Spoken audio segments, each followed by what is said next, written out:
ನೋಡ್ಕೊಂಡು ಊಟ ಮಾಡೋದು ಬೇಡ. ಊಟ ನೋಡ್ಬಿಟ್ಟು ಒಂದು ತುತ್ತು ತೊಗೊಳಕ್ಕೆ ಸ್ಟಾರ್ಟ್ ಮಾಡ್ತೀವೋ ಆವಾಗ ನಮ್ಮ ಸಬ್ಕಾನ್ಷಿಯಸ್ ಮೈಂಡ್ ಆ್ಯಕ್ಟಿವೇಟ್ ಆಗುತ್ತೆ. ದೇವ್ರನ್ನ ನೆನೆಸ್ಕೊಂಡು ಊಟ ಮಾಡಿದ್ರೆ ನಿಮಗೆ ಪ್ರಾಣಶಕ್ತಿ ತುಂಬ ಜಾಸ್ತಿ ಆಗುತ್ತೆ, ನಿಮ್ಮ ಹೆಲ್ತು ತುಂಬ ಚೆನ್ನಾಗಾಗುತ್ತೆ. ಊಟ ಮಾಡೋದು ಖುಷಿಯಾಗಿ ಊಟ ಮಾಡಬೇಕು. ಆಮೇಲೆ ಕೆಳಗಡೆ ಕೂತ್ಕೊಂಡು ಊಟ ಮಾಡೋದಕ್ಕೆ ಏನಕ್ಕೆ ಅಂತ ಹೇಳಿದ್ರೆ, ನೀವು ಕೆಳಗಡೆ ಕೂತ್ಕೊಂಡು ಊಟ ಮಾಡುವಾಗ ನಿಮ್ಗೆ ಸಿಕ್ಕಾಪಟ್ಟೆ ಕನೆಕ್ಟಿವಿಟಿ ಆಗ್ತೀರಾ ಭೂಮಿ ಜೊತೆಗೆ. ಆಮೇಲೆ ಯಾವಾಗಲೂ ಕೈನಲ್ಲೇ ಊಟ ಮಾಡೋದಕ್ಕೆ ಏನಂದರೆ ಕೈ ಫಸ್ಟು ಫೀಲ್ ಆಗುತ್ತೆ. ಊಟನ ಫಸ್ಟು ಕೈನ ಫೀಲ್ ಮಾಡಿಸಿ ಆಮೇಲೆ ನೀವು ಬಾಯಲ್ಲಿ ಇಟ್ಕೊಳ್ಳೋವಾಗ ನಿಮ್ಗೆ ಸಿಕ್ಕಾಪಟ್ಟೆ ಎನರ್ಜೈಸ್ ಆಗ್ತೀರ. ಅನ್ನಪೂರ್ಣೆ ಸದಾ ಪೂರ್ಣೆ ಶಂಕರ ಪ್ರಾಣವಲ್ಲಭೆ ಜ್ಞಾನ ವೈರಾಗ್ಯ ಸಿದ್ಧ್ಯರ್ಥಂ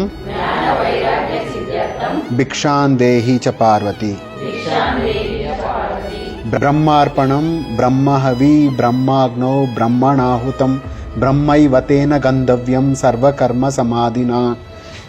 ಸೊ ಸ್ಟಾರ್ಟ್ ಮಾಡೋಣ. ಸೊ ಫಸ್ಟು ತುತ್ತು ಯಾವಾಗಲೂ ಅಷ್ಟೇ ದೇವ್ರನ್ನ ನೆನೆಸ್ಕೊಂಡು, ಇವತ್ತು ಈ ಒಂದು ಊಟ ಯಾರಿಂದ ಸಿಕ್ಕಿದೆಯೋ ಅವ್ರಿಗೆ ಒಳ್ಳೆಯದಾಗಲಿ, ಯಾರು ಅಡುಗೆ ಮಾಡಿದಾರೋ ಅವ್ರಿಗೆ ಒಳ್ಳೆಯದಾಗಲಿ, ಯಾರು ಇದನ್ನ ಬೆಳೆದು ಇಲ್ಲಿವರೆಗೂ ತಂದು ಕೊಟ್ಟಿದ್ದಾರೋ ಫಾರ್ಮರ್ಸು, ಸೊ ಅವ್ರಿಗೂ ಒಳ್ಳೆಯದಾಗಲಿ. ಸೊ ಫಸ್ಟು ತುತ್ತನ್ನ ಬಾಯಲ್ಲಿ ಇಟ್ಕೊಳ್ಳೋವಾಗ ನಮಸ್ಕಾರ ಮಾಡಿಕೊಂಡು ತುತ್ತನ್ನ ಇಟ್ಕೊಳ್ಳೋದು ಮಾಡಿ.